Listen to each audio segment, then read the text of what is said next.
Students, કેમ છો બધા? મજામાં છો ને? આમ તો આવું અમે તમને રોજ પૂછતા જ હોઈએ અને તમે એવું કહેતા પણ હશો કે હા મજામાં છીએ. પણ ક્યાંક ક્યાંક એવું પણ થતું હશે કે શાળાની, શિક્ષકોની, તમારા મિત્રોની યાદ પણ આવતી હશે અને એવું લાગતું હશે કે આ કોરોના ક્યાંથી આવ્યો. આ ના આવ્યો હોત તો શાળામાં જઈને હજી વધારે મજા કરતા, ખરું ને? અમને બધાને પણ એવું જ થાય છે.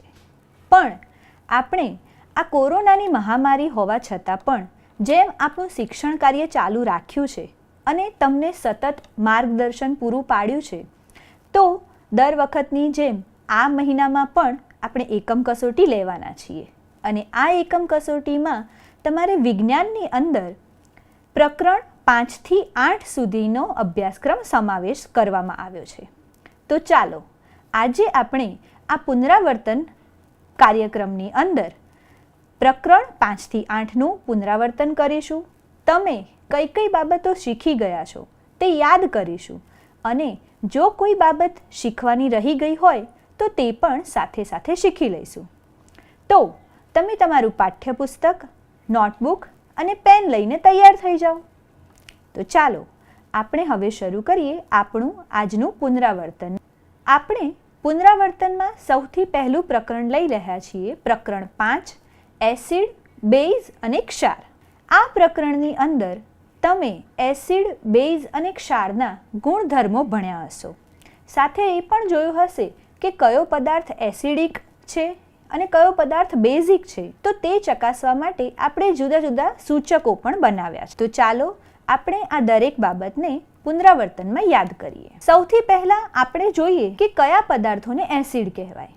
તો તમે અહીંયા જોઈ શકો છો કે જે પદાર્થો સ્વાદે ખાટા હોય છે તે મોટા ભાગે એસિડ હોય. જે પદાર્થો સ્વાદે તુરા અને સ્પર્શ કરવાથી ચીકણા લાગે તો તેવા પદાર્થો બેઝ કહેવાય છે. અને જે પદાર્થો બંને લિટમસ પત્ર એટલે કે લાલ લિટમસ પત્ર અને ભૂરા લિટમસ પત્ર પર કોઈ અસર ના બતાવે તો તેવા પદાર્થોને તટસ્થ પદાર્થો એટલે કે ક્ષાર કહેવામાં આવે છે. ત્યાર પછી તમે સૂચક વિશે પણ ભણ્યા છો. તો કોઈ પદાર્થ એસિડિક છે કે બેઝિક છે તેનું પરીક્ષણ કરવા માટે ખાસ પ્રકારના પદાર્થોનો ઉપયોગ કરવામાં આવે છે અને આ પદાર્થોને સૂચક કહેવામાં આવે છે. તમે આ પ્રકરણમાં કેટલાક કુદરતી સૂચકો વિશે ભણ્યા છો, લિટમસ પત્ર, હળદર પત્ર અને જાસૂદ પત્ર, જેમાંથી તમે હળદર પત્ર અને જાસૂદ પત્ર બનાવવાની પ્રવૃત્તિ પણ કરી હશે. તો આપણે એસિડ, બેઝ, ક્ષાર અને તે ચકાસવા માટેના સૂચકો વિશે તો જાણી લીધું અને યાદ પણ કરી લીધું. હવે આપણે જોઈએ એસિડ અને બેઝ વચ્ચેનો તફાવત. અગાઉ આપણે જોયું તેમ એસિડ સ્વાદે ખાટા હોય છે જ્યારે બેઝ સ્વાદે તુરા હોય છે. એસિડ ભૂરા લિટમસ પત્રને લાલ બનાવે છે અને બેઝ લાલ લિટમસ પત્રને ભૂરું બનાવે છે. ત્યાર પછી એસિડ લાલ લિટમસ પત્ર પર કોઈ અસર બતાવતું નથી જ્યારે બેઝ ભૂરા લિટમસ પત્ર પર કોઈ અસર બતાવતું નથી. પછી જ્યારે આપણે એસિડ અને બેઝની હળદર પત્ર સાથેની કસોટી કરીશું તો એસિડ હળદર પત્ર પર કોઈ અસર બતાવશે નહીં જ્યારે બેઝ હળદર પત્ર પર નાખવાથી તેનો રંગ લાલ બની જાય છે. જાસૂદના ફૂલના સૂચક સાથે જ્યારે એસિડની પ્રક્રિયા કરાવીશું તો તે ઘેરો ગુલાબી અથવા તો મેજેન્ટા રંગ આપે છે, જ્યારે બેઝ જાસૂદના ફૂલના સૂચક સાથે લીલો રંગ આપે છે. તો આ તફાવત તમે યાદ કરી લીધો હશે અને તમારી નોંધ પોથીમાં પણ નોંધી લીધો હશે. એસિડ અને બેઝ બંનેની પ્રકૃતિ અલગ હોય છે, જે તમે આ પ્રકરણમાં જુદા જુદા પ્રયોગો કરીને શીખ્યા છો. સાથે તમે ક્ષારના દ્રાવણ પણ બનાવ્યા હશે. ક્ષારના દ્રાવણ કેટલીક વાર એસિડિક પ્રકૃતિ ધરાવે છે, કેટલાક ક્ષારના દ્રાવણ બેઝિક પ્રકૃતિ ધરાવે છે, તો કેટલાક ક્ષારના દ્રાવણ તટસ્થ રહે છે, જે તમે આ પ્રકરણમાં જાણ્યું હશે. હવે આપણે જોઈએ તટસ્થીકરણની પ્રક્રિયા. જ્યારે એસિડ અને બેઝની વચ્ચે રાસાયણિક પ્રક્રિયા કરાવવામાં આવે છે તો તેઓ ક્ષાર અને પાણી બનાવે છે અને સાથે કેટલીક ઉષ્મા ઉત્પન્ન થાય છે. આ રાસાયણિક પ્રક્રિયાને તટસ્થીકરણ કહે છે. અહીં તમે તટસ્થીકરણની પ્રક્રિયાનું શબ્દ સમીકરણ પણ જોઈ શકો છો. એસિડ વત્તા બેઝ ગીવ્સ ક્ષાર વત્તા પાણી. અહીં જે એરો દર્શાવવામાં આવ્યો છે તે કયા પદાર્થો નિપજ તરીકે બની રહ્યા છે તેની માહિતી આપે છે.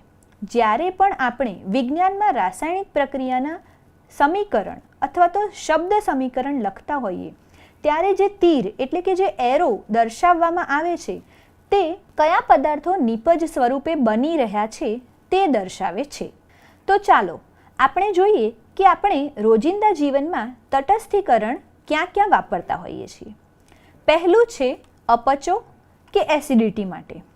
તમે અગાઉ પ્રકરણ 2માં પ્રાણીઓમાં પોષણમાં ભણ્યા છો આપણું મનુષ્યનું પાચન તંત્ર, જેની અંદર તમે જોયું છે કે આપણું જઠર એ હાઇડ્રોક્લોરિક એસિડ ઉત્પન્ન કરે છે અને આપણા ખોરાકનું પાચન કરે છે. જ્યારે આપણા જઠરમાં આ હાઇડ્રોક્લોરિક એસિડની માત્રા વધી જાય અને જો અંદર કોઈ ખોરાક પાચન કરવા માટે ના હોય તો તે એસિડ જઠરની દિવાલ પર બળતરા ઉત્પન્ન કરે છે, જેને એસિડિટી કહેવામાં આવે છે. જ્યારે પણ કોઈને એસિડિટી થાય તો તેને એન્ટાસિડ એટલે કે એસિડનો પ્રતિ એસિડ દર્શાવતો કોઈ ગુણધર્મવાળો પદાર્થ આપવામાં આવે છે. તેના માટે ઘણી બધી દવાઓ અને જેલ પણ ઉપલબ્ધ છે, જેમાં મોટે ભાગે મિલ્ક ઓફ મેગ્નેશિયાનું દ્રાવણ હોય છે. બીજું જે બાબત છે કે જેની અંદર આપણે તટસ્થીકરણનો ઉપયોગ કરીએ છીએ તે છે કીડીનું કરડવું. તમને ક્યારેક ને ક્યારેક કીડીના કરડવાનો અનુભવ થયો હશે અને જ્યાં કીડી કરડે છે ત્યાં આપણને થોડીક બળતરા જેવું પણ થતું હશે. કીડી જ્યારે આપણને કરડે છે ત્યારે તે આપણા શરીરમાં ફોર્મિક એસિડ ફેલાવે છે અને આ ફોર્મિક એસિડના કારણે આપણને તે જગ્યા પર બળતરા થાય છે. જ્યારે પણ કીડી કરડી હોય અને બળતરા ખૂબ જ વધારે થતી હોય તો તે વખતે ત્યાં બેકિંગ સોડાનું દ્રાવણ લગાવવાથી તે બળતરામાં રાહત મળે છે. બેકિંગ સોડા ઘન સ્વરૂપે તો ક્ષાર છે એટલે કે તટસ્થ પદાર્થ છે, પણ જ્યારે બેકિંગ સોડાનું દ્રાવણ અથવા તો પેસ્ટ બનાવવામાં આવે ત્યારે તે બેઝિક ગુણધર્મ ધરાવે છે અને તે ફોર્મિક એસિડની જે અસર છે તેને નાબૂદ કરે છે. ત્યાર પછીની પ્રક્રિયા છે જમીનની માવજત કે જેની અંદર તટસ્થીકરણનો ઉપયોગ થાય છે.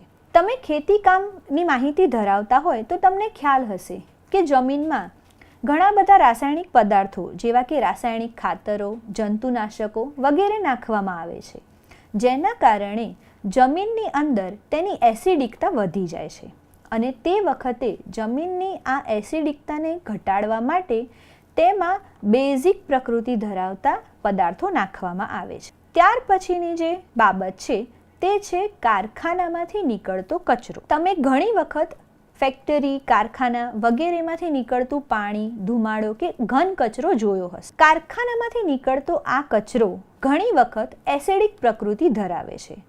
જો તે વાતાવરણમાં ભળે તો તે વાતાવરણની અંદર એસિડિક વાયુઓ છોડે છે, જેના કારણે ગ્રીન હાઉસ ઇફેક્ટ અથવા તો એસિડ વર્ષા થાય છે. જો તે જમીનમાં જશે તો એ કચરો જમીનની એસિડિકતા વધારશે અને જો કારખાનાનો આ કચરો પ્રવાહી સ્વરૂપે કોઈ જળાશયમાં, નદી કે તળાવમાં જશે તો તે તેની એસિડિકતાને કારણે તે જળાશયના સજીવોને નુકસાન પહોંચાડે છે અને આથી જ કારખાનામાંથી નીકળતા કચરાને તટસ્થીકરણની પ્રક્રિયા કર્યા પછી જ બહાર કાઢવામાં આવે છે. તો આ આપણે જોયું કે આપણે રોજિંદા જીવનમાં તટસ્થીકરણ ક્યાં ક્યાં વાપરીએ છીએ. અહીં તમને પ્રકરણ 5માં ભણેલી દરેક બાબત યાદ આવી ગઈ હશે, સાચું ને? હવે આપણે જોઈએ આગળ પ્રકરણ 6 ભૌતિક અને રાસાયણિક ફેરફારો. અહીં આ પ્રકરણની આપણે ચર્ચા કરીએ તે પહેલાં આપણે તમારું ધોરણ 6 યાદ કરીએ. ધોરણ 6માં પણ તમે આપણી આસપાસ થતા કેટલાક ફેરફારો વિશે ભણ્યા હતા, જેમાં તમે ઉલટાવી શકાય અને ના ઉલટાવી શકાય તેવા ફેરફારોની માહિતી મેળવી હતી. અહીં આપણે એ ફેરફારોને યાદ રાખીને જ આગળના બીજા 2 પ્રકારના ફેરફારો એટલે કે ભૌતિક ફેરફાર અને રાસાયણિક ફેરફારની માહિતી મેળવીશું. તો ચાલો હવે આપણે જોઈએ પ્રકરણ 6. સૌથી પહેલાં આપણે જોઈએ ભૌતિક અને રાસાયણિક ફેરફારનો તફાવત. તમે આ પ્રકરણમાં માહિતી મેળવી હશે કે જ્યારે પણ કોઈ પદાર્થમાં ફેરફાર થાય અને જો તેના ભૌતિક ગુણધર્મો બદલાય તો તે ફેરફારને ભૌતિક ફેરફાર કહે છે, અને જો કોઈ પદાર્થમાં ફેરફાર થતી વખતે તેના રાસાયણિક ગુણધર્મો બદલાય તો તે ફેરફાર રાસાયણિક ફેરફાર કહેવાશે. ભૌતિક ફેરફાર સામાન્ય રીતે ઉલટાવી શકાય તેવા હોય છે, જ્યારે રાસાયણિક ફેરફાર ઉલટાવી શકાય તેવા ફેરફાર નથી. ભૌતિક ફેરફાર જ્યારે પણ કોઈ પદાર્થમાં થશે તો તેમાંથી નવા પદાર્થનું નિર્માણ થતું નથી, જ્યારે રાસાયણિક ફેરફારમાં મોટે ભાગે નવા પદાર્થોનું જ નિર્માણ થતું હોય છે.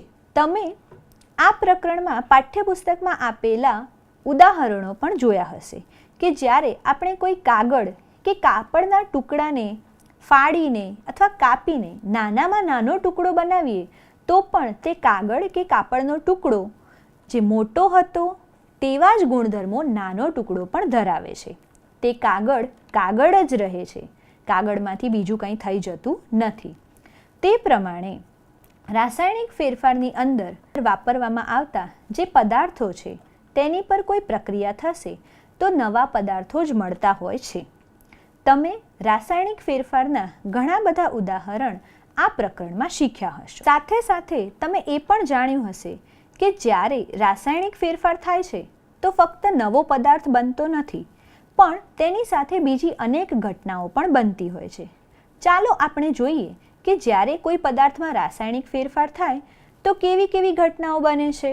રાસાયણિક ફેરફારમાં નવા પદાર્થના નિર્માણની સાથે નીચે મુજબની ઘટનાઓ પણ બનશે, જેમ કે ધ્વનિ ઉત્પન્ન થશે, તેના રંગ અને ગંધમાં ફેરફાર થશે. કેટલીક રાસાયણિક પ્રક્રિયાઓ દરમિયાન વાયુ પણ બનતો હોય છે, અને ઘણા રાસાયણિક ફેરફાર એવા પણ હોય છે કે જેની અંદર ઉષ્મા, પ્રકાશ કે બીજા પ્રકારનું વિકિરણ ઉત્સર્જન પામે છે અથવા તો શોષાય છે. તમે આ પ્રકરણમાં મેગ્નેશિયમની પટ્ટીનું દહન જોયું હશે કે જેમાં મેગ્નેશિયમની પટ્ટીને સળગાવતા તે સફેદ ચમકદાર જ્યોત સાથે સળગી ઉઠે છે, અને મેગ્નેશિયમની પટ્ટી હવાના ઓક્સિજન સાથે પ્રક્રિયા કરી અને મેગ્નેશિયમ ઓક્સાઇડ પાવડર બનાવે છે. તમે ચૂનાના નીતરા પાણીમાં ફૂંક મારીને એ પણ ચેક કર્યું હશે કે જ્યારે ચૂનાના નીતરા પાણીમાં આપણો ફૂંકમાંનો જે કાર્બન ડાયોક્સાઇડ વાયુ મિશ્ર થશે તો ચૂનાના નીતરા પાણીનો રંગ બદલાઈ જાય છે અને તે દૂધિયા રંગનું બને છે. તમે ઘણી વખત દિવાળીમાં કે કોઈ લગ્ન પ્રસંગે ફટાકડા ફૂટતા પણ જોયા હશે. આ ફટાકડાઓ પણ રાસાયણિક પદાર્થો જ છે કે જે ફૂટે છે ત્યારે તેમાંથી ઉષ્મા અને પ્રકાશ ઉત્સર્જન પામે છે, સાથે સાથે તેમાંથી ધડાકો થાય છે, એટલે કે ધ્વનિ પણ ઉત્પન્ન થાય છે. તો આ તો આપણે જોયા જુદા જુદા પ્રકારના રાસાયણિક ફેરફારના ઉદાહરણો. આ સિવાય પણ આપણી રોજિંદી જિંદગીમાં તમે લોખંડના કટાવાની ક્રિયા તો જાણતા જ હશો. આ લોખંડનું કટાવવું એ પણ એક પ્રકારનો રાસાયણિક ફેરફાર જ છે. ચાલો આપણે તેના વિશે થોડી માહિતી મેળવીએ. લોખંડને કાટ લાગવા માટે ઓક્સિજન અને પાણી કે તેની વરાળની આવશ્યકતા રહેલી છે. નીચે તમને લોખંડના કાટ લાગવાથી જે રાસાયણિક ફેરફાર થાય છે તેનું સમીકરણ પણ આપવામાં આવ્યું છે, જેમાં તમે જોઈ શકો છો કે લોખંડ સાથે ઓક્સિજન અને પાણી જ્યારે મિશ્ર થાય છે એટલે એમને અહીં પ્લસની સરવાળાની નિશાનીથી બતાવવામાં આવ્યા છે, અને ત્યારે તે ત્રણેય ભેગા થશે અને તેમાંથી લોખંડનો કાટ બને છે. તમે નીચે આ દરેકના રાસાયણિક સૂત્ર પણ જોઈ શકો છો. હવે આપણે લોખંડનો કાટ આપણી રોજિંદી જિંદગીમાં જોઈએ છીએ. યાદ કરો કે તમારા ઘરે એવી કઈ કઈ વસ્તુઓ છે જેને આ લોખંડનો કાટ લાગ્યો હોય, અને શું તમે કોઈ લોખંડની વસ્તુઓને કાટથી બચાવવાનો પ્રયત્ન કર્યો છે? આપણે આપણી બારણાની ગ્રીલ જોઈશું, જાળી જોઈશું તો આપણે તેને લોખંડની બનેલી જોઈ શકીએ છીએ. ઘણા આપણા વાસણો પણ લોખંડના હોય છે. આપણે લોખંડને કાટ લાગવાથી બચાવવા માટે સૌથી પહેલાં તો તેની પર રંગ લગાવીએ છીએ. ત્યાર પછી લોખંડના જે વાસણો છે તેને આપણે જસતનો ઢોળ ચડાવીએ છીએ, અને આ ઢોળ ચડાવવાની પ્રક્રિયાને ગેલ્વેનાઇઝેશન કહેવાય છે. સાથે સાથે તમે આ પ્રકરણમાં સ્ફટિકીકરણ વિશે પણ ભણ્યા છો. ચાલો આપણે તે યાદ કરી લઈએ. અહીં તમે ગેલ્વેનાઇઝેશન અને સ્ફટિકીકરણની વ્યાખ્યા જોઈ શકો છો. લોખંડ પર જસતનો ઢોળ ચડાવવાની પ્રક્રિયાને ગેલ્વેનાઇઝેશન કહે છે, જ્યારે સ્ફટિકીકરણ એટલે કોઈ પદાર્થના શુદ્ધ અને મોટા સ્ફટિકો મેળવવા હોય તો તેને તેના દ્રાવણમાંથી તે સ્ફટિકો મેળવવાની પ્રક્રિયાને સ્ફટિકીકરણ કહે છે. તો અહીં આપણા પ્રકરણ 6નું પુનરાવર્તન પૂર્ણ થાય છે. હવે આપણે જોઈએ પ્રકરણ 7, હવામાન, આબોહવા અને આબોહવાની સાથે પ્રાણીઓનું અનુકૂલન. પ્રકરણનું નામ વાંચીને જ થોડો થાક લાગી ગયો, થોડું ગભરાઈ પણ ગયા કે આટલું મોટું નામ. આપણે એ નામને સમજવાનો પ્રયત્ન કરીએ. પ્રકરણના નામની અંદર તમને મુખ્ય 3 બાબતો આપવામાં આવી છે. સૌથી પહેલું છે હવામાન, ત્યાર પછી છે આબોહવા અને ત્રીજો જે શબ્દ છે તે છે અનુકૂલન. દરેક વિસ્તારના હવામાન, આબોહવા અને ત્યાં રહેતા પ્રાણીઓના અનુકૂલનની આ પ્રકરણમાં વાત કરવામાં આવી છે. તો ચાલો આપણે સૌથી પહેલાં આ 3 શબ્દોની જ સમજ મેળવીએ અને તેને યાદ કરીએ. હવામાન: તાપમાન, ભેજનું પ્રમાણ, વરસાદ, પવનની ઝડપ વગેરેના સંદર્ભમાં કોઈ સ્થળના વાતાવરણની રોજબરોજની પરિસ્થિતિને તે સ્થળનું હવામાન કહે છે. અહીં કોઈ પણ સ્થળનું વાતાવરણ રોજબરોજની પરિસ્થિતિને ધ્યાનમાં રાખીને લેવામાં આવે તો તેને હવામાન કહેવાય છે. ત્યાર પછી છે આબોહવા. લગભગ 25 વર્ષ જેટલા લાંબા ગાળાના હવામાનના માળખાને તે સ્થળની આબોહવા કહે છે. ત્યાર પછીનો શબ્દ છે અનુકૂલન. ચોક્કસ પ્રકારના નિવાસસ્થાનની પરિસ્થિતિમાં સજીવો જીવંત રહેવા માટે તેમનામાં કેટલાક લક્ષણો કે ટેવો વિકસાવે છે, જેને અનુકૂલન કહે છે. તો આપણે જોયું કે હવામાન એ રોજે રોજ બદલાય છે અને રોજબરોજની પરિસ્થિતિમાં જે પ્રમાણે તે વિસ્તારમાં તાપમાન, ભેજ કે વરસાદનું પ્રમાણ હશે તે પ્રમાણે ત્યાંનું હવામાન રહેશે. તમે ઘણી વખત ટીવીમાં સમાચાર પણ જોયા હશે અને ત્યાં રોજબરોજ જુદા જુદા શહેરોનું હવામાન આપવામાં આવતું હોય છે, તે પણ જોયું હશે. ત્યાર પછી વાત કરી આબોહવાની.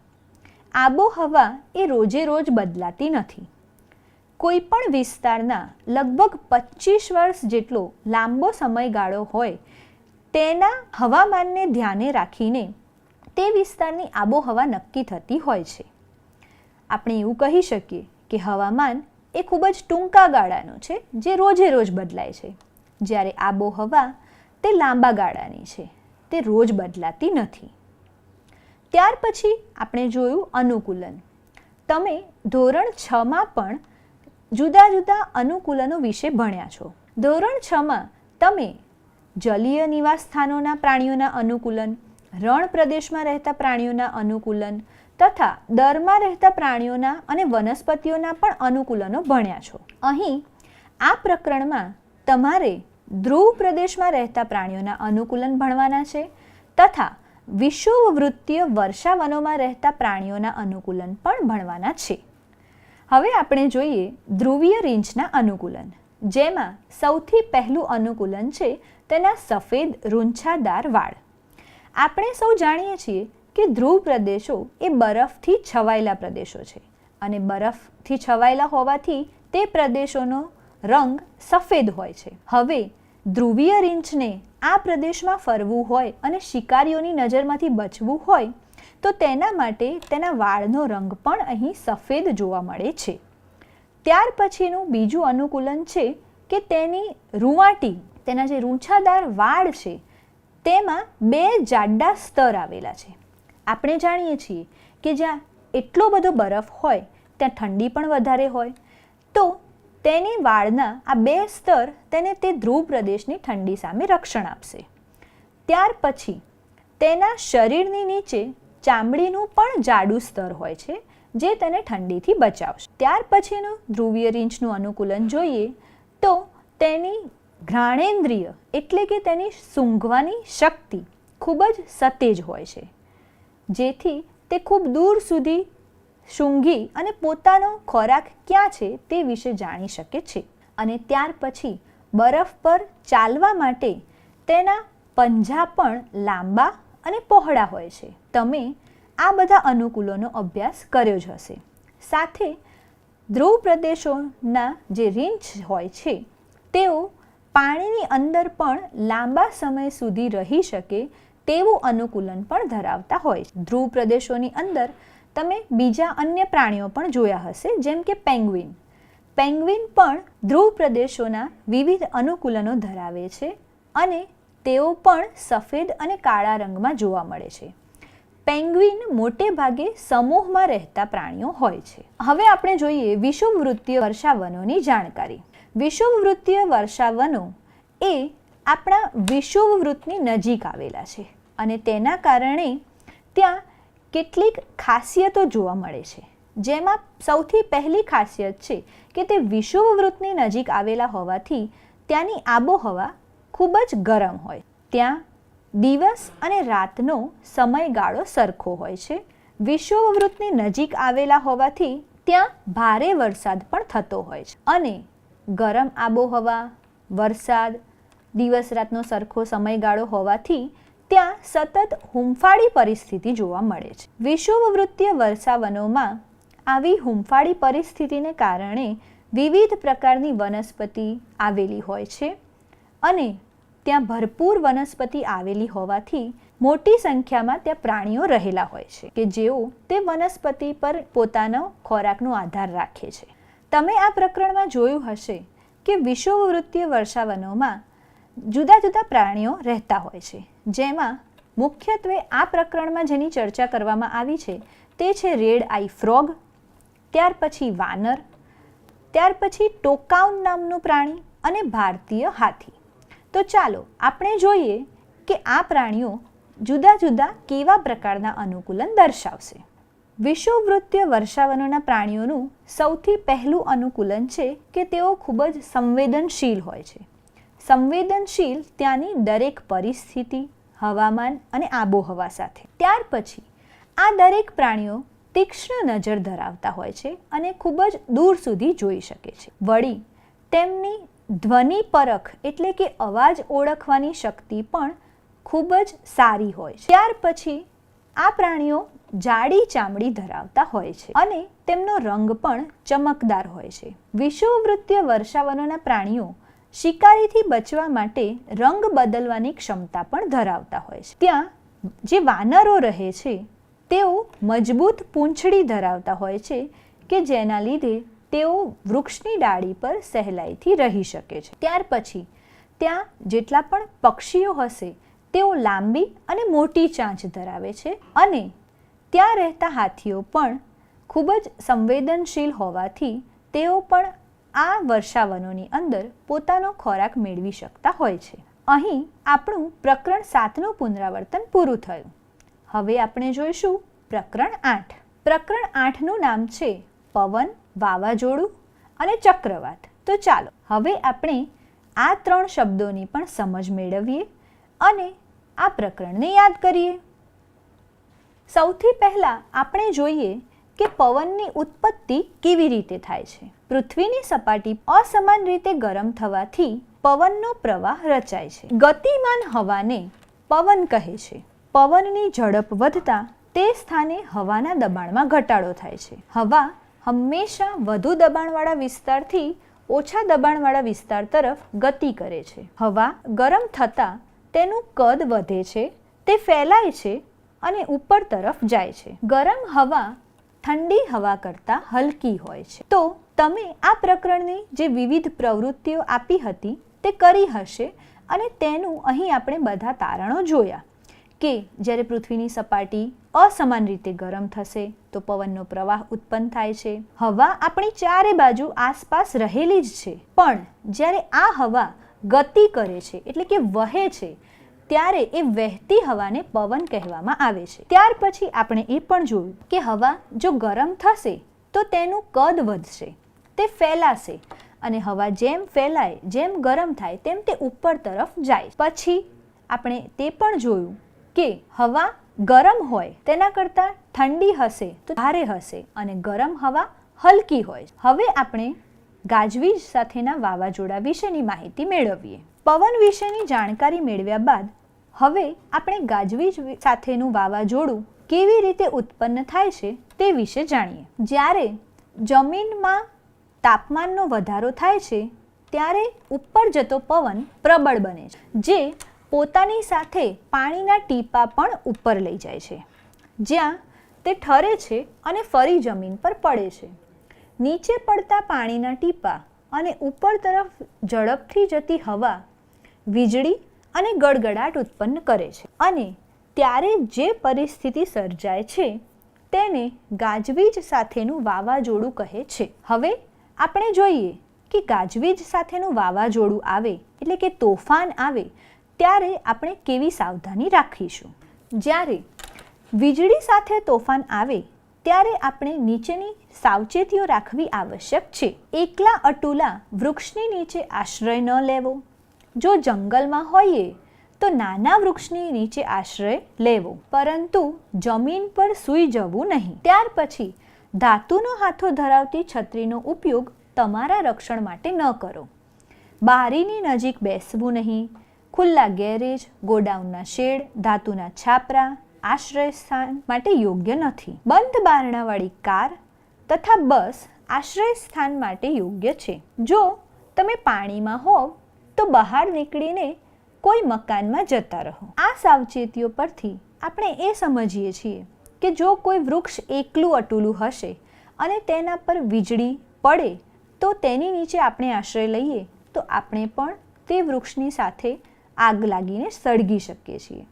વળી તમને એવું પણ કહેવામાં આવ્યું છે કે જમીનની ઉપર તમારે સૂઈ જવાનું નથી. પાણીમાં હોઈએ ત્યારે બહાર નીકળી જવાનું છે, કારણ કે વીજળી પડે તો તમે જાણો છો કે પાણી એ વિદ્યુતનું સુવાહક છે અને આપણને કરંટ લાગી શકે છે. તેવી જ રીતે છત્રીમાં પણ જો તેનો હાથો એટલે કે પકડવાનું હેન્ડલ કોઈ ધાતુનું હોય તો આપણે તેવી છત્રીનો ઉપયોગ કરવાનો નથી, કારણ કે તે પણ વિદ્યુતનું સુવાહક છે અને આપણને કરંટ લાગી શકે છે.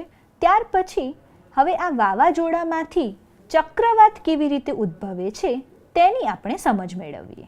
વાદળની રચના થતાં પહેલાં પાણી વાતાવરણમાંથી ઉષ્મા શોષીને વરાળમાં રૂપાંતર પામે છે. જ્યારે પાણીની વરાળ ફરી પાછી પ્રવાહીમાં રૂપાંતર પામે ત્યારે વરસાદના ટીપા બને છે, જે વાતાવરણમાં ઉષ્મા પાછી આપે છે. વાતાવરણમાં છોડાતી આ ઉષ્મા તેની આસપાસની હવાને ગરમ બનાવે છે. આ હવા ગરમ થતાં ઉપર જાય છે, જેને કારણે દબાણ ઘટી જાય છે. આમ થતાં વાવાઝોડાના કેન્દ્રમાં વધુ હવા ધસી જાય છે. આ ચક્રનું પુનરાવર્તન થાય છે અને આવી શ્રેણીબદ્ધ ઘટનાને લીધે ઓછા દબાણવાળું ક્ષેત્ર રચાય છે, જેની આસપાસ ખૂબ જ ઝડપથી પવનો ઘૂમવા લાગે છે. આ હવામાનની એવી પરિસ્થિતિ છે જેને ચક્રવાત કહે છે. અગાઉ આપણે જોયું કે પવન એટલે કે હવા ગરમ થશે ત્યારે તે ઉપર જશે અને તે જગ્યાએ હવાનું દબાણ ઘટશે. જો આવી જ પ્રક્રિયા વારંવાર પુનરાવર્તન પામશે તો ત્યાં ઓછા દબાણવાળું જે ક્ષેત્ર છે, જે વિસ્તાર છે, એ વધતો જશે અને જેને કારણે ત્યાં ચક્રવાત ઉદ્ભવે છે. હવે આપણે જોઈએ કે જ્યારે પણ કોઈ વિસ્તારમાં ચક્રવાતની ઘટના બને તો આપણે કઈ કઈ સાવચેતીઓ રાખવી જોઈએ. જો તમે ચક્રવાતવાળા વિસ્તારમાં રહેતા હોવ તો ત્યાં તમારે કેટલીક વધારાની સાવધાની પણ રાખવી પડે છે, જેમ કે દૂષિત થયેલ પાણીનો વપરાશ ન કરવો, કટોકટી માટે પીવાના પાણીનો સંગ્રહ કરવો, ભીના થયેલા ઇલેક્ટ્રિકના સ્વિચબોર્ડ તેમજ નીચે પડેલા કે લટકી રહેલા વીજળીના તારનો સ્પર્શ ન કરવો, માત્ર ફરવાના બહાને પૂરના સ્થળો તેમજ ચક્રવાતના સ્થળોએ જવું નહીં. બચાવ દળના જે વ્યક્તિઓ આવ્યા હોય તેમની ઉપર બિનજરૂરી માંગનું દબાણ કરવું નહીં અને તમારા પડોશીઓ, મિત્રો વગેરેને મદદ કરવી તથા તેમને સહકાર આપવો. તો અહીં આપણે પ્રકરણ 8નું આ પુનરાવર્તન પૂર્ણ કરીએ છીએ. તમને સૌને તમારી આવનારી એકમ કસોટીમાં તમે ખૂબ સારું પ્રદર્શન કરો તે માટેની શુભેચ્છાઓ. આવજો.